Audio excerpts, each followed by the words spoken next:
Buenos días, curanderas, curanderos. Bienvenidos y bienvenidas a un nuevo capítulo después de un largo receso de nuestra segunda temporada, Curanderas Podcast. ¿Qué había pasado? ¿Qué pasó? ¿Qué pasó? ¿Dónde estuvimos? Nadie nos raptó, no nos separamos tampoco, pero sí estuvimos en receso, en reestructuración. Yo creo que nada, no es novedad para nadie. Marzo fue un mes complejo, un mes difícil. Entradas a clases, pagos varios, trámites. Y estuvo intensa como la energía de marzo. Pasaron hartas cosas astrológicas, tengo entendido también. O sea, los eclipses estuvieron ahí presentes. En un mismo mes, dos eclipses. Así que bueno, nosotras haciéndonos cargo de la vida de cada una y como buen proceso que se detiene o que se pausa, siempre es difícil retomar. Fue un lindo momento de silencio para las dos, fue un lindo momento también de hacerse, volver a hacerse como las preguntas. Nos vamos acercando ya al año desde que nació Curanderas y fue un buen momento para nosotras para hacernos las preguntas de por qué estábamos haciendo esto, de si nos gustaba lo que estábamos haciendo, cuál era el rumbo que queríamos darle. Así que estuvo muy provechoso, estuvo muy bonito. Después de harto trabajo, fue un verano bien movido para nosotras. Y después de, claro, la charla Prana Fest, dar dos talleres, estar en toda esta dinámica muy expansiva, fue un buen momento para detenerse, parar y volver a hacernos las preguntas correspondientes. Que ahora que, bueno, nos juntamos, dijimos ya, bueno, ¿cómo podemos partir? Y decidimos partir desde lo básico, desde lo principal. Vamos a limpiar la mesa y vamos a volvernos a presentar desde lo más puro y básico que somos. Bueno, somos mujeres, bueno, somos madres por acá, pero también hace muchos años somos médicas y desde esa medicina somos y nos englobamos y nos etiquetamos dentro del grupo de profesionales de la salud. Y siento que hoy día nos trae la misión de hablar de qué significa ser profesional de la salud y también un poco estamos al debe con nuestros colegas. Todos, me refiero, parte del equipo. Fue el día del kine, el día de la nutria hace muy poquito. Viene el día de la enfermera pronto también. Sí, pronto. Y en eso siento que tenemos que hablar de eso. Es algo que también muchos nos habían pedido ya desde el año pasado, que querían que habláramos de la salud en los equipos de salud. Nosotras igual hemos participado en hartas jornadas ya de autocuidado en el personal de salud. Les dijimos, bueno, volvamos a lo básico, que primero el podcast, que nos encanta a las dos, es algo que nos gusta mucho. Y cómo retomar después de todo este ciclo muy creativo, muy desafiante que era la sexualidad, volvamos a presentarnos con amabilidad, con amor y a dirigirnos sobre todo a aquellas personas que nos debemos, que nos acompañan todos los días, personas que en muchas ocasiones vemos más que a nuestras familias. Que este capítulo y los siguientes van a estar dirigidos a ustedes, nuestros queridos y amados colegas del equipo de salud. Así es. Así que, bueno, bienvenidos. Obviamente este capítulo y todo lo que sigue es para todos, pero creo que es importante ir como hablándoles qué significa ser un profesional de la salud, de qué se trata, cómo se vive dentro de un hospital, cómo es para las personas humanos que nos dedicamos a eso como trabajo y cómo repercute eso también en nuestro bienestar. No solo como en la medicina hospitalaria, sino que Mm. también en la atención ambulatoria. ¿Qué significa estar al cuidado de otras personas? ¿Qué significa esa responsabilidad? Saber que hay alguien que viene en una búsqueda, que viene hacia ti o que llegó, que por algún motivo lo estás atendiendo y, y que tienes un deber, tienes una responsabilidad, tienes un compromiso, tienes un juramento de ayudarlo, de no dañarlo. Así que queríamos partir conversando de eso. Rocío, ¿qué significa para ti ser un profesional de salud? Siento que es algo que ha ido cambiando con el tiempo también, así igual como todas las respuestas que doy cuando la acabo y me hace. Y es que, claro, cuando yo era chica, yo le decía a mi mamá que la primera versión de esta historia es que yo decía que yo quería ser doctora. Hay otra versión de esta historia que decía que yo era doctora, que yo de vidas anteriores era médica en distintas versiones y yo le decía a mi mamá y a mi pediatra incluso que yo quería ser médica.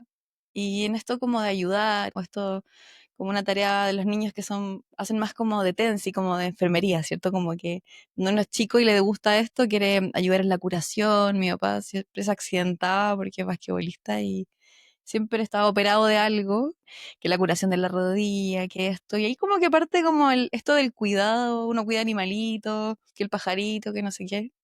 Entonces siempre está como esta cosa del cuidado, de acompañar a otro, de ayudar a otro. Cuando uno entra a la carrera, siento que tienes como un golpe súper fuerte de mucha materia, de muchos ramos, de Mucha mucha cosa, de información. mucha información, y que la parte más humana de esto se va quedando un poco de lado, y que la anatomía, y que el reparo del hueso, y que el electrolito, y que el sodio, no sé, tanta cosa. Y siento que después cuando uno va de nuevo retomando esto en tercero de la universidad, en semiología médica, que la entrevista, y recién vas como retornando a conversar con un paciente y hacerle esta entrevista de principio a fin, de cuántos perritos tiene en la casa, y con qué calefacciona la casa, y todas esas cosas. Em, pero de repente vas haciendo como estos nexos, como que, oh, el caballero me hace acordar a mi abuelo, la señora me hace acordar a mi mamá. ¿Y cómo lo puedo ayudar? ¿Cómo lo puedo acompañar en este proceso? Siento que hoy día para mí la medicina y el ser médica tiene que ver más como con en cómo te acompaño.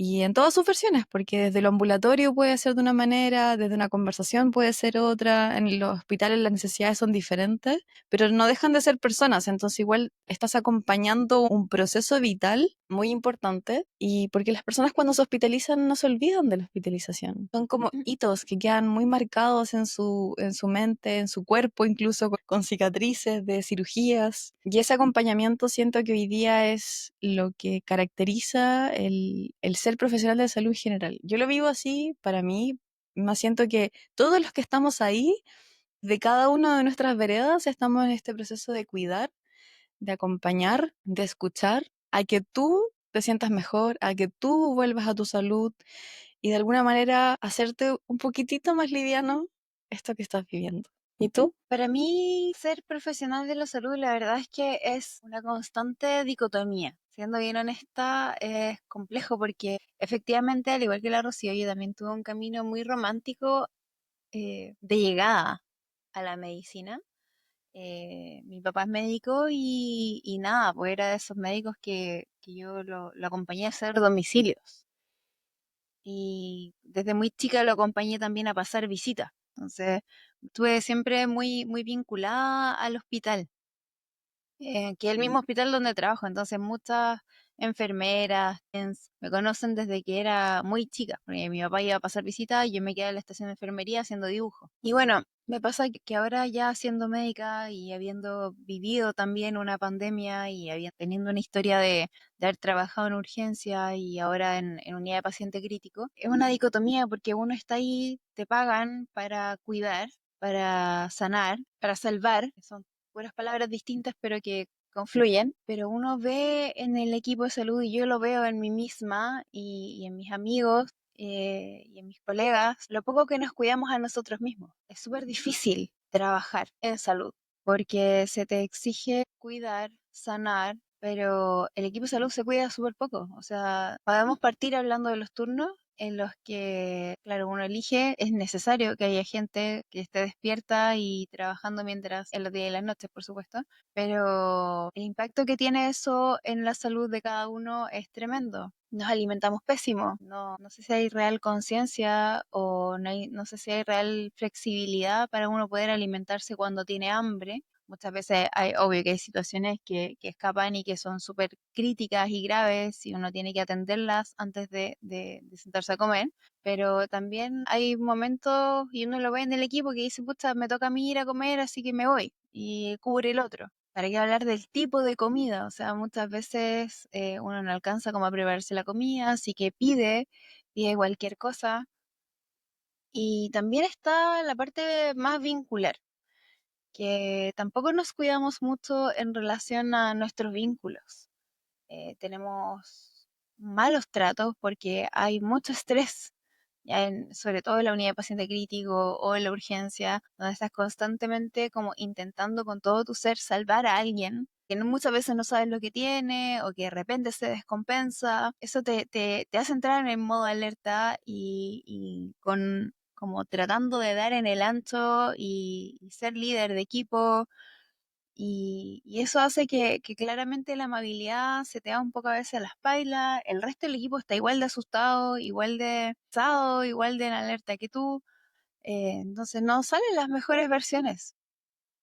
Y eso sin tener en cuenta como la voz interna propia, que es súper exigente de no lo estás haciendo bien, quizá te faltó esto, quizá no eres suficiente y un montón de cosas más. Y eso también se traspasa a la consulta. O sea, en la Mm. consulta también pasa que llegan pacientes súper complejos que en mi caso al menos han ido de médico en médico y tú sabes la cantidad de plata que se han gastado eh, y llegan contigo como para dar una respuesta y tú dices, chuta, ¿seré yo Mm. realmente la que le va a dar esa solución?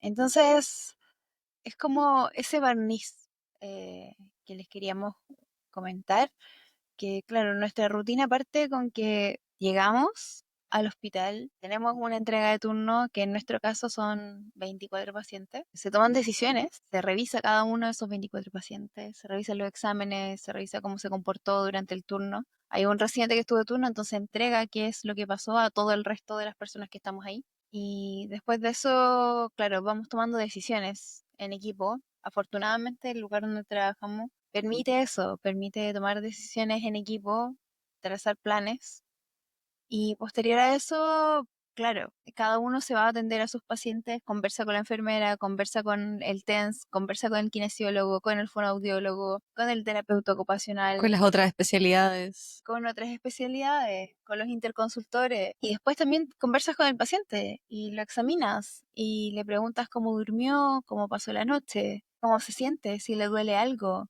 Y después empiezas a revisar como los drenajes, ¿Cuánto pipí hizo? cómo estuvieron las presiones, si hizo fiebre, si no hizo fiebre. Después te vas al computador, revisas los exámenes de sangre, los escáneres y de ahí tomas, haces conclusiones. Sacas conclusiones y dices, ya, ahora con toda esta información que tengo, cómo se comportó la noche, con la información de la enfermera, de TENS, del kine, del terapeuta, de la fono, del especialista, del subespecialista, y con el laboratorio, y con el escáner, y con lo que me dijo el paciente, de cómo se sentía, cómo lo vi, cómo lo examiné, tomo estas decisiones y este es el plan que vamos a seguir ahora en adelante. Y uno, claro, está acostumbrada. Muchas veces a nosotros nos toca que son pacientes que están graves, que no están bien y que toca como hablar de muerte. Oiga, ¿han hablado usted de muerte? ¿Han hablado de que quizá cabe la posibilidad, recibimos muchos pacientes post-UCI y han hablado de la posibilidad de que quizá no salga de esto con el paciente y con la familia? O si se complica, o sea, estamos en un intermedio. Si hay una complicación, ¿va a ingresar a la UCI o va a reingresar?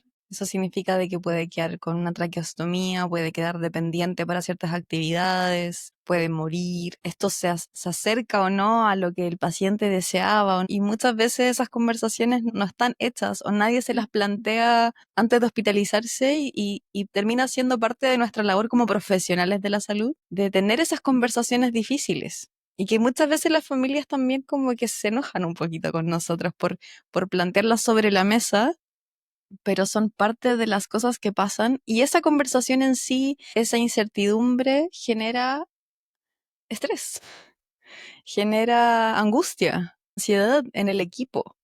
Y eso es algo que no se habla mucho.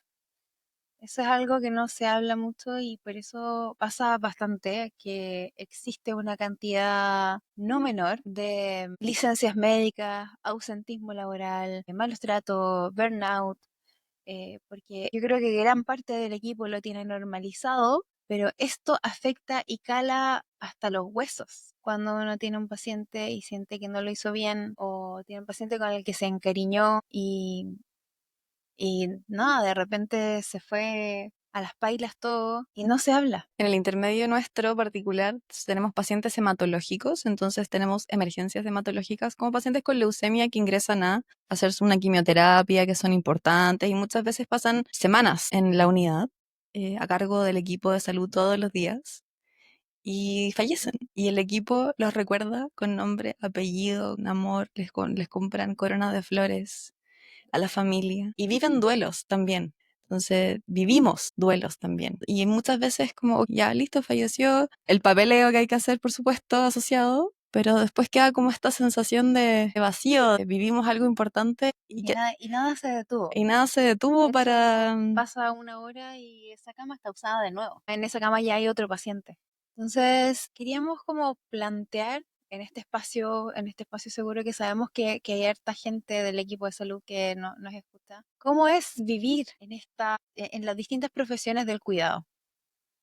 Desde el auxiliar de servicio que tiene que andar corriendo de un lado para otro, las personas del aseo que también son parte pero fundamental y que se enfrentan a todo esto, a todos estos desastres, a toda esta espontaneidad, a también la falta de recursos, que eso es otro tema en la salud pública de Chile, falta de recursos, ver que no hay recursos para una medicina de calidad, ver que uno no está como en el gold standard, los pacientes no están recibiendo aquello que dicen. Todo eso va a producir mucha frustración. De a poco va produciendo mucha frustración, mucho desgaste y, y a la larga yo creo que va produciendo muchos mecanismos de, claro, uno pasa por una etapa que llega al hospital cuando recién egresaste con muchas ganas y con mucha motivación. Hay un recuadro que a mí me gusta mucho, que en el fondo enfrenta, vamos a imaginar que la Cami puede dibujar, y son cuatro cuadrados, ¿ya? Es un cuadro grande con cuatro cuadraditos y uno enfrenta la motivación y la habilidad. Entonces, al principio, cuando uno recién llega, está muy motivado, pero es poco hábil, ¿ya? Entonces uno intenta hacer muchas cosas para adquirir esa experiencia, esa habilidad. Y eso es lo que se conoce un poco como el burnout clásico, porque yo llego y trato de hacer mucho, mucho, mucho y me canso. Em, pero en el fondo soy inexperto, entonces trato de estudiar, estudiar, estudiar, ver muchos pacientes y eso, pero ando siempre como con una sonrisa un poco en la cara, pero termino quizá por cansarme y por quemarme. Después está este otro recuadro en el que, bueno, el cuadro en el que estoy muy motivado y soy muy hábil es el cuadro como de la autonomía, ¿ya? El segundo cuadro, tercer cuadro, en el que estoy poco motivada, pero soy muy hábil porque ya llevo muchos años de circo. Y eso es como la historia un poco natural, te diría yo, de la mayoría de las carreras, de la mayoría de los profesionales, que al final uno se enfrenta una y otra vez a la misma problemática y te das cuenta que no hay nada, que has hecho tanto, que has tomado turnos extra, que has hecho todas las epicrisis, has ido millones de veces a las reuniones y has interconsultado a no sé quién y has llamado por teléfono y te has quedado hasta más tarde y te vas dando cuenta como que nada de eso tiene un efecto, como que nada importa. Entonces uno empieza como a caer en esta falta de motivación, pero con un exceso de habilidad.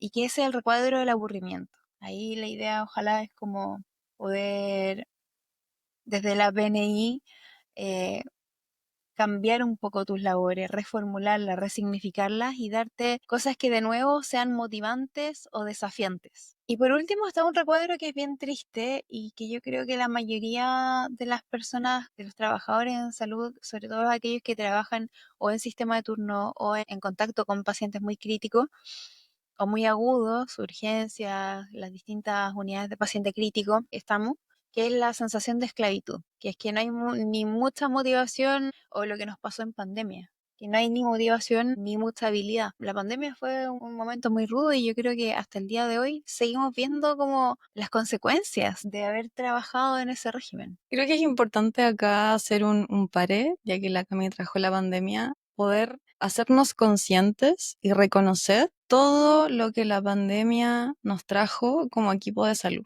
No solo desde la esfera como laboral específicamente, sino que también todas las repercusiones que tuvo en nuestra vida, en nuestra salud mental, en nuestra salud física, en las decisiones que tomamos de ese momento en adelante, en cómo estamos haciendo las cosas, porque la pandemia fue un momento que quizás se mostró un poquito en la tele qué significó la pandemia para el equipo de salud. Estaban ¿cierto? Los aplausos que nos hacían, ¿cierto? En las noches, a las 9 me parece que eran. Y se decía que estábamos en el hospital y estábamos en esta lucha. Pero desde adentro muchos dicen recuerdos de Vietnam. Y creo que es importante desde el lenguaje mostrarlo así porque se sintió como una guerra. Estábamos en una guerra contra algo invisible donde sabíamos que igual podíamos morir. Tú, yo, mi compañero al lado, el paciente, su familia. Y eso es importante de ser consciente, como eso vivimos, eso nos pasó, eso fue así. Si necesitaban que alguien les reconociera todo lo difícil que fue en su mente, en su cuerpo, en su ánimo, sí, se vivió como una guerra. Y desde ahí, como un trastorno de estrés postraumático, como un veterano de guerra, hay que reconstruir.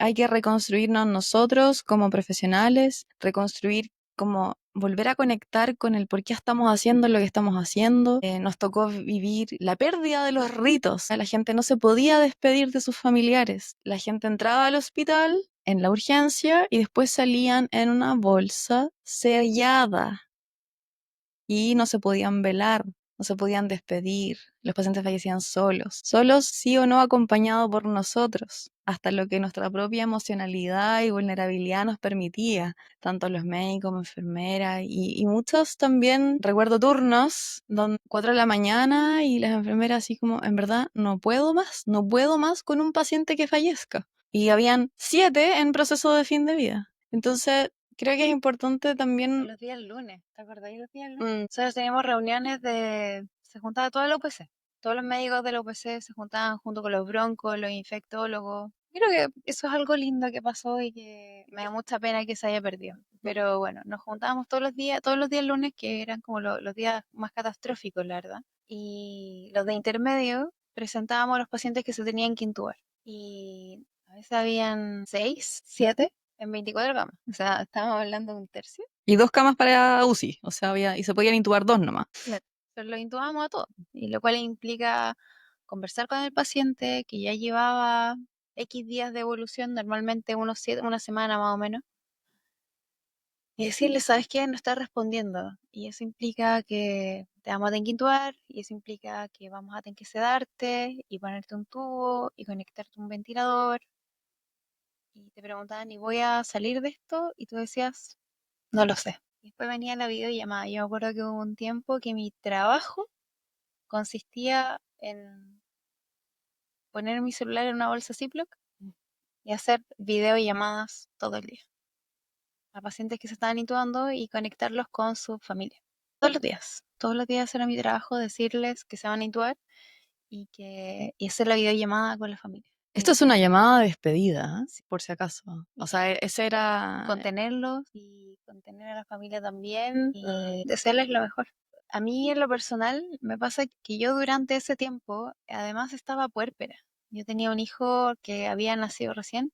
Yo entré de mi postnatal a trabajar en pandemia y tenía una hija también tengo una hija que en ese minuto tenía 3 años recién cumplidos y que entendía todo del mundo. Y ahí veía en las noticias que decía que todo el mundo tenía que estar encerrado porque era peligroso, porque la gente se estaba muriendo. Todos los días había un reporte de muerte y ella tenía dos papás que se iban al lugar donde la gente se moría. Y eso nunca se habló tampoco. Y el día de hoy vemos las consecuencias. El día de hoy, cómo podemos conversar de eso. Pero también tengo a un niño de 3 años, o sea, de 5 años ahora, no tuvo a una mamá 100% presente, porque estaba en el hospital trabajando. Y esa soy yo, como yo, o sea, yo creo que el 70% de los trabajadores de salud son mujeres. Hubo muchas que se tuvieron que separar de sus hijos, o muchos que no vieron a sus padres durante meses. Mi ex esposo no vio a su mamá, así como no salió del departamento durante meses. La Rocío no vio a sus papás 9 meses. en 9 meses. Y estas son las historias que nosotros conocemos, pero así fuimos todos. Terminó la pandemia, alguien declaró que en algún momento terminó y nos dieron un par de días libres extra como por todo lo que trabajamos y las gracias, pero yo no sé cómo continuamos. La verdad es que hasta el día de hoy sigo sintiendo que trabajamos en lugares que son súper inhóspitos, que nos cuidan muy poco.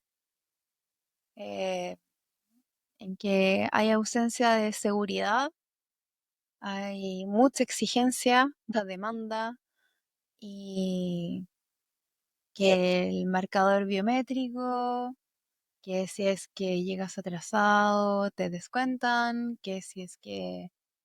La calificación de funcionario, los atrasos, hiciste o no hiciste cursos extra, no te hicieron, no pusieron una nota de mérito. ¿Qué hay que hacer para tener esa cuestión? O sea, yo le pregunté a mi jefe y le dije, ¿qué es lo que hay que hacer para que ustedes pongan una nota de mérito Un particular? Un reconocimiento. reconocimiento particularmente por cosas que están fuera de tus funciones. Yo particularmente hago cosas fuera de mis funciones porque me gusta hacer mis terapias complementarias en el hospital. Hacía meditación al equipo de salud en algún momento y es como, ¿qué quieren? Es como que si no estás haciendo, cubriendo los turnos extra y trabajando 3 veces a la semana como contento, adicional y que no te paguen más, ahí recién eres como un funcionario estrella. Como que pasan todas esas cosas que uno empieza a sentir como este sabor amargo de un Rabia igual. montón de rabia. Rabia, o sea, y nosotras dentro de todo igual somos afortunadas, pero por ejemplo, no sé, en los turnos yo hablo con las TENS o con las enfermeras y de repente les digo, ¿por qué la estoy viendo tan seguido? Y dicen, no, lo que pasa es que activaron el turno llamado. ¿Qué significa eso? No, nada, que pucha, que cierto sobrenúmero de pacientes tienen que como que ir a cubrir. O sea, aparte de su cuarto turno, que es larga Larga, larga, noche, no, es es la- larga noche, libre, libre. Ese es un cuarto turno. Larga noche, libre, libre. Pero muchos hacen más que eso, hacen larga noche libre o nada, se repiten un montón. y sin opción de decir que no, no, no, no, hoy día no puedo ir a cubrir, no, Eso no no, existe. eso no existe. Esto no es un muro de los lamentos, lejos de serlo, pero sí queríamos mostrarles quiénes somos, de dónde venimos, porque hay un secretismo de quiénes son lo- los trabajadores de salud. Ahora que han aparecido sobre todo el Van Buren en el último tiempo, la crisis del Van Buren, y ha habido como toda una persecución a raíz de temas muy políticos, de las sociedades médicas, que los médicos están cubriendo extra aparte. Hijo, si es que no, los médicos no cubren aparte de su contrato, los turnos quedan pelados. Y los políticos y la tele se han encargado de perseguir a colegas yendo a su casa para decir, ¿es cierto que usted además hace honorarios, además de los turnos para los cuales está contratado en la misma unidad? ¿Eso les parece a ustedes poco probo? Estamos hablando de una persona que elige trabajar horas extras y, por supuesto, que tienen que ser remuneradas en un hospital en vez de una clínica, o que sencillamente está decidiendo ir a trabajar en su unidad.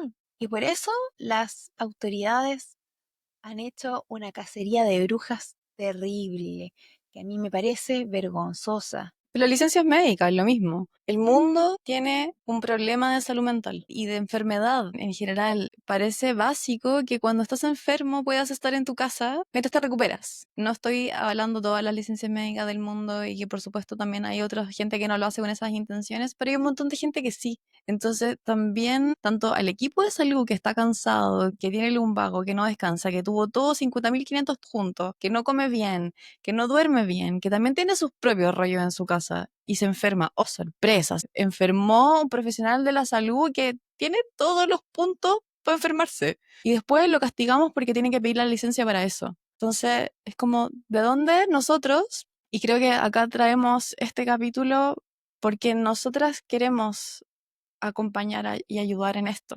Partiendo por nosotras mismas. O sea, dar el bienestar, no como este modelo como rosado, pindi, maravilloso, externo, sino que traerlo como al hospital o a la clínica o donde sea, pero de los profesionales de la salud, porque somos nosotros los que estamos cuidando a otras personas. ¿Y quién nos está cuidando a nosotros? ¿Quién se preocupa de eso? De esos detalles que muchas veces hacia afuera no se notan, muchas hacia afuera no se conocen. Ustedes se mueren lo creativos que es el equipo de salud cuando no hay recursos. Son impresionantes como logran con es un tape, ¿cómo se llama el tegaderm? Lo que sea te lo hacen con un tegaderm y te agarran, no sé, el filtro de la diálisis. Esto pasó, esto es real. Un filtro de diálisis carísimo que valía, no sé, como 5 millones de pesos. Estaba amarrado a un fierro con scotch para poder dializar un paciente. Y eso es creatividad de enfermería. Y creatividad que tiene que nacer en base a la necesidad. No, o sea, y cosas mucho más chicas de confort. pacientes con cefalea, así como operado, y tienen la delicadeza. Yo, esta cuestión como que digo, esto, o sea, es que si esta cuestión no es vocación, no sé qué es. Tienen la delicadeza de pescar un apósito, hacerle hoyitos, ponerles como un hilo, ¿cachai? Como con la cuestión de la mascarilla, y se lo ponen como antifaces a los pacientes para que puedan dormir Mm. mejor, para que la luz no les moleste. O les imprimen dibujitos para que pinten cuando están aburridos. Y sin contar todos los dramas familiares que terminamos nosotros como moderando y resolviendo en el hospital. O sea, esto es pega de los trabajadores sociales, estamos de acuerdo, que son parte del equipo de salud. Pero también pasa que es como, es que no quiero que dejen entrar a mi hermana porque yo no le hablo y es como, ¿y a quién le entrego la información? Yo solamente quiero decirle que usted se está mejorando. Pero tienen unos dramas familiares que son dignos de película, o sea, de teleserie venezolana, y que nosotros terminamos como moderando ahí, no, pero es que sea mejor que conversen y un montón de cosas que terminan siendo más allá de nuestras funciones. Y que también lo hacemos con mucho cariño, pero también es como para transparentar eso, como... Estas somos, estas y muchas personas con las que trabajamos y personas con las que no trabajamos somos. Hoy era un capítulo especial porque era un capítulo que necesitábamos que saliera de esto, desde que nos conocieran un poquito mejor, y no solo como las curanderas que van a Prana Fest y hacen charlas y andan siempre regias, sino que también como las curanderas que trabajan en esta como doble vida. O sea, también nosotras trabajamos en hospital, también hacemos consulta y también nos vinculamos con todas estas maravillosas personas que hacen todo lo posible para que estén bien los pacientes. Y con esto damos inicio a un nuevo ciclo que es para ustedes, que es de cuidado para el personal de salud. Se vienen un par de capítulos sobre cómo cuidar el sueño en los sistemas de turno, cómo alimentarnos en el hospital, cómo sostener la energía, dentro de varios temas más. Así que les dejamos un abrazo grande para nuestros oyentes o visualizadores no personales de salud. Ojalá que se queden y escuchen todo esto. Estoy segura que más de alguno tendrá a alguien que trabaja A la que en le pide los favores. a la que le pide los favores o a lo que al que le pide los favores, se den cuenta. Y eso, que son más que aplausos. Así que con mucho, mucho, mucho cariño vamos a partir este nuevo ciclo. Y eso, po, les dejamos un abrazo grande. Estas somos y solo recalcar nuestra admiración a cada uno de ustedes y agradecer por todos los abrazos, por todas las contenciones entre nosotros mismos, las veces que hemos llegado llorando, las veces que hemos llegado triste y que había una mirada amorosa, que había un abrazo, un tecito. Un chocolatito. Así que eso, les mandamos un abrazo gigante a cada uno de ustedes. Con la cumbia. Sal la cumbia. Los amamos, somos y esperamos que les gusten los capítulos que vienen. Un abrazo.